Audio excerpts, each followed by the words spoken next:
morning, folks, and welcome to Captain Jackson's Colonial Chocolate Shop. We're going to talk a little bit about the history of chocolate today. Captain Jackson's Colonial Chocolate Shop is a chocolate shop that's here in the north end of Boston on the campus of the Old North Church. Here at the shop, we demonstrate the process of refining chocolate in the 18th century from the cacao pod all the way through to the 18th century beverage that was enjoyed as chocolate. So we also have a small shop here, so we sell little gifty things, but also a wide array of locally made chocolates. I believe it started with research. They discovered Captain Jackson was a chocolatier around the same time they discovered that the Mars Corporation had a historic division. And so they came up here to Boston and trained the educators on how chocolate was made in the 18th century, showing us the tools, showing us the supplies, the ingredients, all of the steps.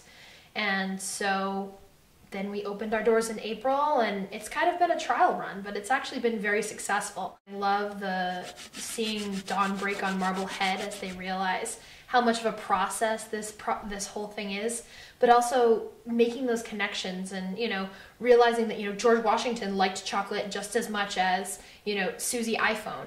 And you may not know this, but the chocolate you enjoy today has actually been enjoyed by human beings for 3,500 years. So many people, when they've seen our demonstration after they've visited the shop, they'll say, wow, I never thought about that before, and I never knew that before. I think my favorite part of learning about the cocoa was just seeing how it went from a cocoa pod to a cocoa bean to cocoa.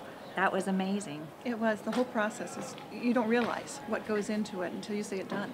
Funding comes from the Old North Church Foundation. We are part of the Old North Church, which is a nonprofit. We did just receive a $10,000 grant for our education program, specifically here in the chocolate shop. That's going to be reinvested in the chocolate shop here into equipment, into perhaps some more training for staff, and most importantly, 18th century clothing. I definitely would encourage people to come here to experience what we do, to try the chocolate, and to sort of take a step back to an earlier time.